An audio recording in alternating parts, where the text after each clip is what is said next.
Hi, welcome back to my channel. So today we are talking about screen time and how much screen time, I feel like that's like I don't know, trendy word these days. How much screen time is too much screen time for my kids? So I know this is a touchy subject, but stick with me till the end. I'm going to give some good recommendations of what I have found to be good screen time things for my kids. I definitely don't have zero screen time in our house. I understand that's kind of not the way the world works right now, right? But I do think it's a thing to be aware of and to be cautious of the amount and maybe certain types of screen time that we have. So stick with me to the end and I'll give you a list of some good recommendations.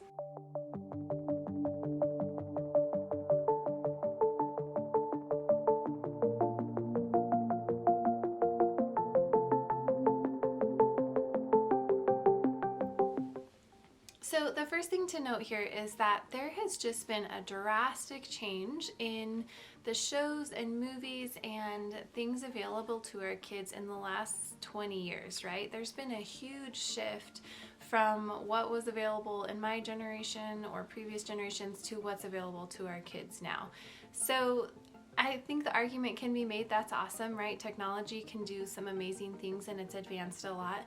At the same time, I think it's advancing faster than what we're able to keep up with to know what's the impact of this, what's the end result of this, right? So our kids have just been flooded with all of these technology resources, and again, in some ways that's great and there's some good things that come from that.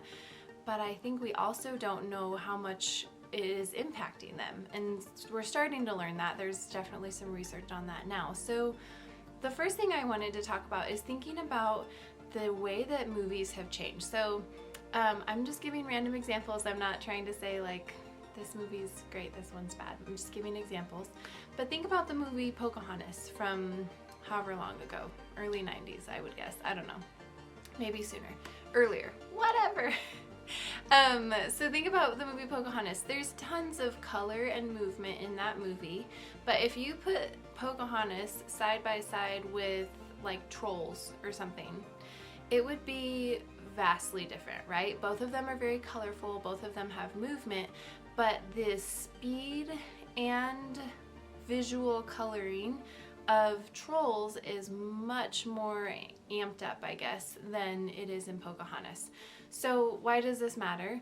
It matters because the way that they create movies and TV shows for kids now, honestly, I know this is going to sound nuts, but honestly, it acts like a drug in your kids' brains. So our brains are wired to want to seek out pleasure. There's nothing wrong with that, right? Like we have a pleasure center in our brain because we have things that we enjoy or like to do or whatnot, and it triggers that hormone essentially to say this is awesome or this feels good and I want more of that. Just like if you love ice cream and you have a bowl of ice cream and it makes you feel good because you love it. It's the exact same part of your brain. And so these highly intense movies are triggering dopamine in our kids' brains because it hits that pleasure center. So it's honestly giving a little bit of I don't want to say addictive, but kind of, it's giving a little bit of an addictive effect because they want that hit, so to speak, of dopamine when they're watching these these highly interactive and exciting movies. It's having that effect on them. The other thing it makes me think of is like, I don't know. I remember the very first time I ever went to Disneyland and I went on like the biggest roller coaster I could, which I don't know what it was at that time. But as a kid, the biggest one you can. I like roller coasters. I think they're fun. And so I was like, whoa, this is awesome. I want to do it again. It's that same dopamine hit because there's a lot of like noise and energy and excitement and all of that. And that's what these movies are doing, is creating that type of experience for them. So they want more and more of it. So I don't know if you've seen this with your kids, but there's often the fight when you say it's time to turn it off, whether it's a movie or a show or a video game or your phone with a game on it, whatever. You're saying it's time to shut it off. And often kids are like, no, 5 more minutes, don't make me do that, I don't want to stop, right? They protest and they get mad or whatnot because they don't want that dopamine hit to stop. It's the exact same thing as the roller coaster. They're like, please, can I just go one more time because it's so fun, right? So I'm explaining it this way hopefully to help you realize that there is a reaction going on in their brain. It's not just watching a movie. It's so much more than that, and it impacts them in really big ways, which we're gonna get into now. So I'm not sure if you've heard, I'm guessing most likely you have, because they share it at least at my pediatrician's office and things like that. They share the World Health recommendation is that kids under the age of 2 don't watch TV at all. That would mean like they're not in front of any screens at all. Our society definitely has a different idea for that. I don't know if you've seen, but they have, when I started having kids, I saw that there was a thing available, it's like the car seat covers. I don't know what you really, or not car seat, cart, like the cart covers. I don't know what they're called. But it had like a screen thing in it, so you could slide in like a phone or an iPad or something in this, and that would still be protected so that kids could watch some sort of screen while wandering the store. I get it. I have 4 kids and it is intense to go to the store, right? It's a lot to manage, it's a lot to do, and I totally understand the ease of thinking you can watch Anna and Elsa while I shop, and that is going to be so much easier, right? I get it. I am here to argue the point, though, that it might not be what's best for your kid. So some of the struggle with this screen time, and the reason that the World Health Organization suggests don't offer screen time for under the age of 2, is because of a little bit of what I talked about already with the dopamine, but it also impacts them in other ways, such as they lose ability to focus. When they are watching these videos that are super sped up and busy and all that kind of stuff, their brain doesn't have to work very hard to focus. So they are losing they're losing what they need to learn to focus. So it makes it really hard on them, especially if they're introduced to screens very young.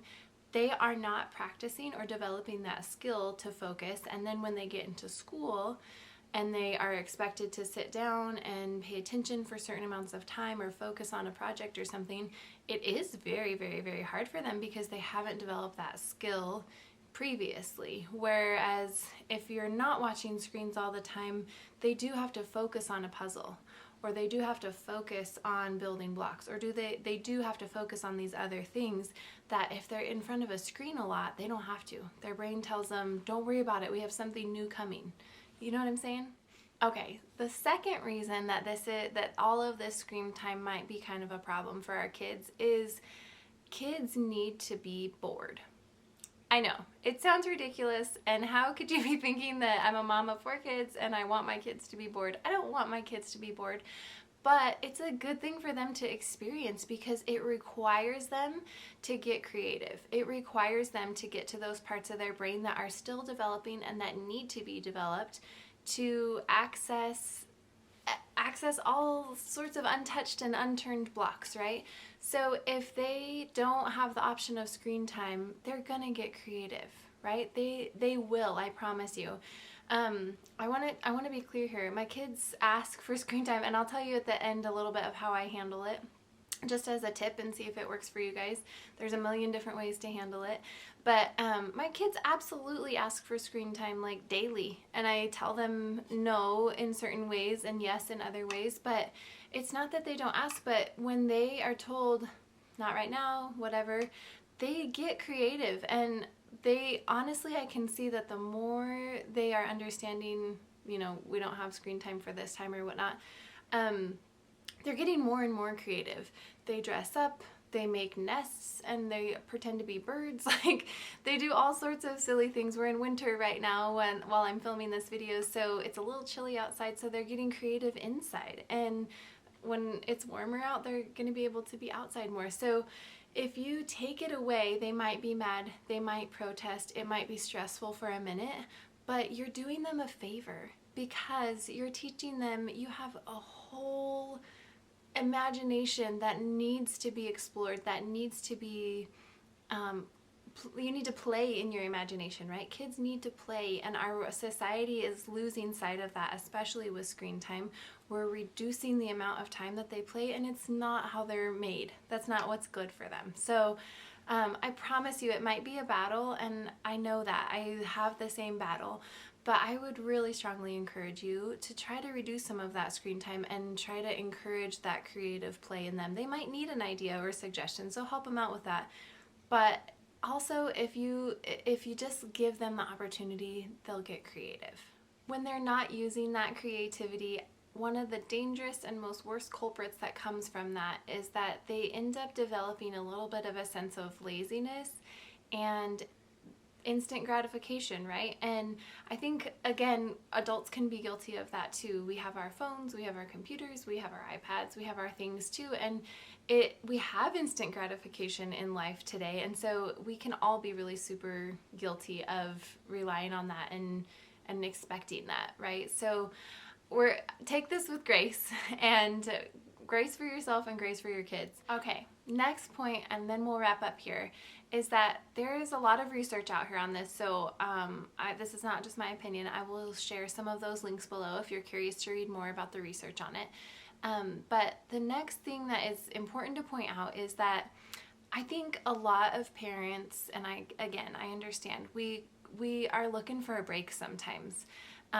Whether you're a mom of one or a parent of one and you're new to it and so that is overwhelming, or you have 2 or 3 or 4 and it's overwhelming, right? Parenting can just be flat hard, and I know that. Sometimes the screens are our break. Sometimes they are our absolute, like, I know this will keep them quiet and occupied for a second so I can just pay the bills without being interrupted. I totally get that. The struggle that also comes with this as well is that I think sometimes the way that we can justify it a little bit is like, well, I'll just give them an educational one and then it's not so bad. The research has shown that especially for babies, they are not learning anything from educational videos. So this came out a long time ago, but I think it's still around. Baby Einstein kind of got its launch by going off of, it's a video that's educational for your kids, so it's going to help teach your kids to be smarter and whatnot. But the research on this is super duper clear that that is not what teaches babies. The best way for your baby to learn is face-to-face, verbal, eye contact interaction with you. This is like kind of a side note, but I think this is one of the most fascinating things, so I'm going to share it. When a baby is born, the distance that they are able to see, because obviously, you know, they're just like, everything is like developed, like still developing kind of. The distance that they can see is, oh, I gotta put my coffee down. From if a mom is like holding a baby like in her arms like this, or even if you think like nursing, that type of position, the farthest distance a baby can see is from their eyes to a mom's. So whatever that is, like 12 inches, I think is what it is that's as far as they can see. And I don't think that's a coincidence. I think that's because that's what they need to see. Babies need interaction with their parents and their caregivers and their siblings, and they need to see their face and they need to talk with them, and that's how they learn. They start learning facial cues and emotional things immediately. Okay, I have one more quick tangent because I need to just make a separate video on this, but babies are just like, they're just little sponges, right? They soak up so much from us and they read so much off of us. They can read and feel our emotion, right? And so with my kids, if I'm feeling stressed or upset, or if they are, I try to like, I really do this. I take a deep breath, and my babies will do it. I have a 5-month-old right now and she legit does this. If I take a deep breath, she will totally like do it as well. They need that like very personal interaction from us, not a screen. Baby Einstein, I'm not bashing on it, but like I said, the research is just very clear. That's not what really teaches them. What teaches them is interaction from us.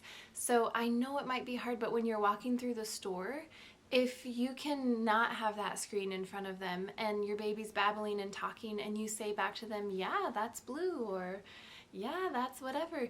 If you're talking with them, that is what is going to accelerate their learning and their human connections and all of that kind of stuff.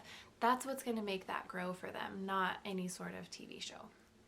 So the way that I handle it is, so let me tell you, as of now, I have a 6-year-old, a 4-year-old, a 3-year-old, and a 5-month-old. So I do follow the recommendation, I guess, of no screen time for babies under 2.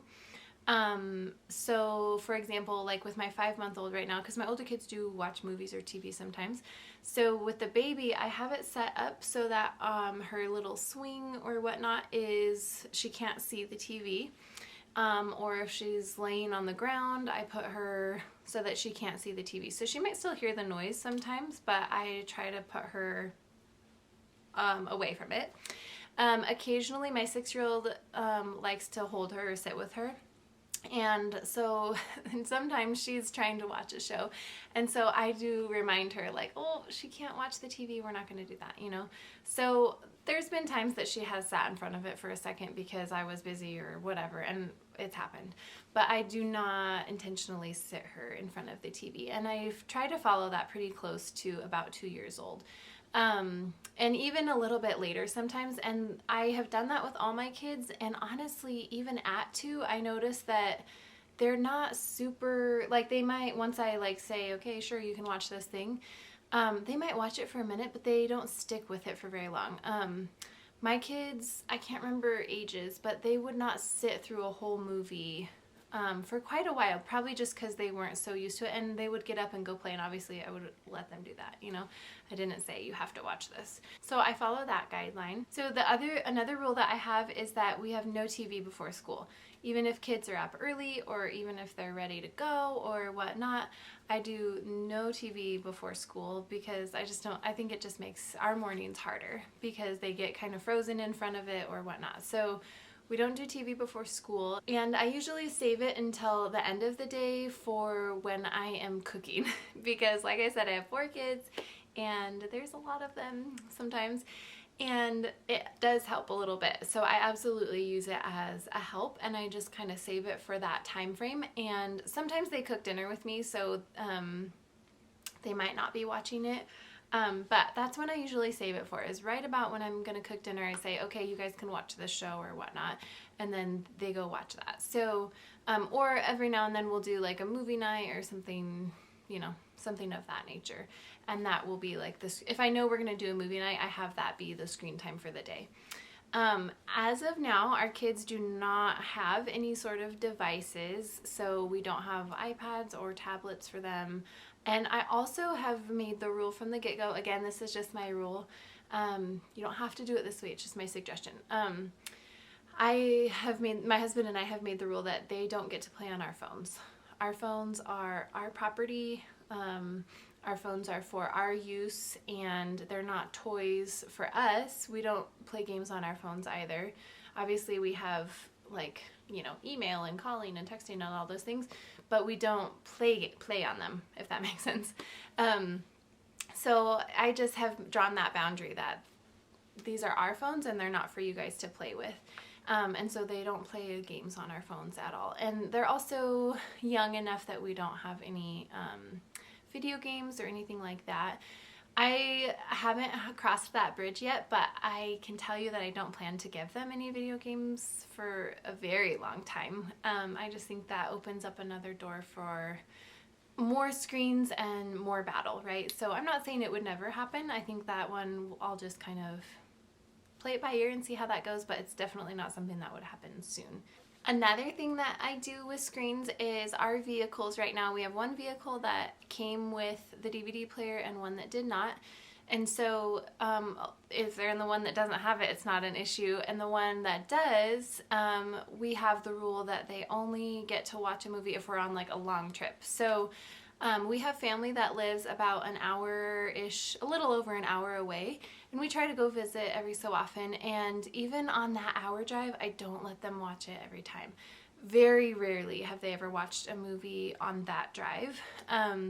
I have them bring books in the car. I have them bring coloring books. If you're going on a road trip, another random fact or random suggestion.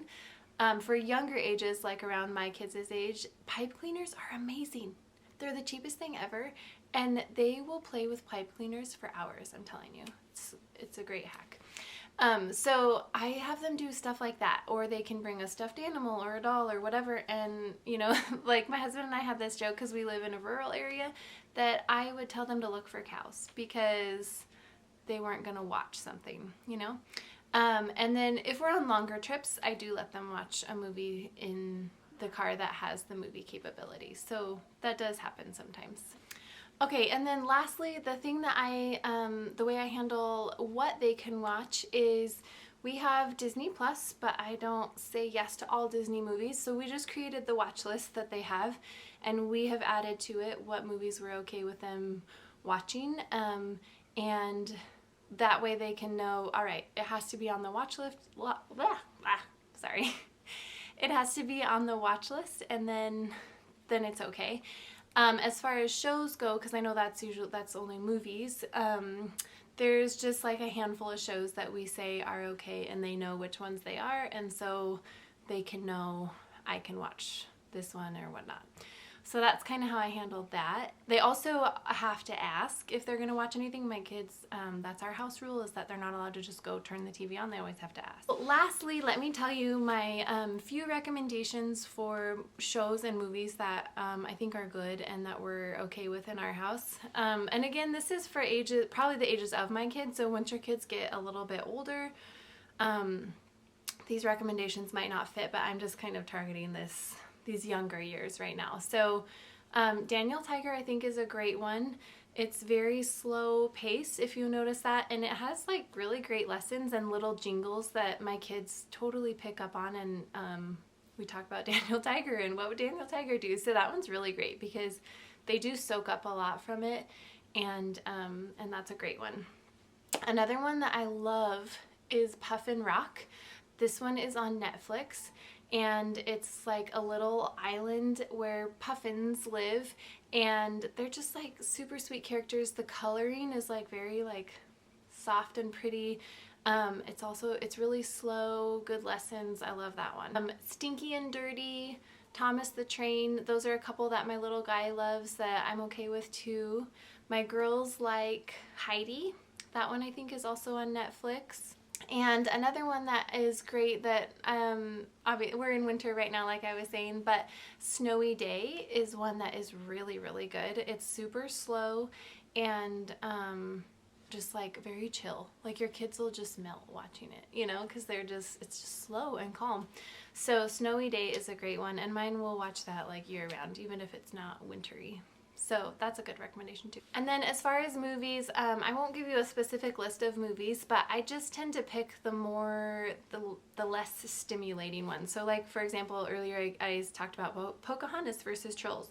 Pocahontas is on our list, Trolls is not. Not because I think Trolls is super bad. I just think it's a little bit busy, you know.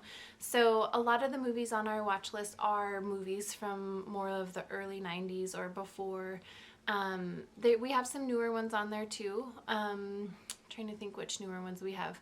We have, I guess it's not newer, but like Finding Nemo. I think we have Moana on there. So there are some more busy ones like that, but we have a lot of the older ones on there too. And our kids like them, you know, it's new to them, but they like it. So I just want to I know that it's hard, and I know the battle is real because we live in such a time of screens everywhere and screens everything.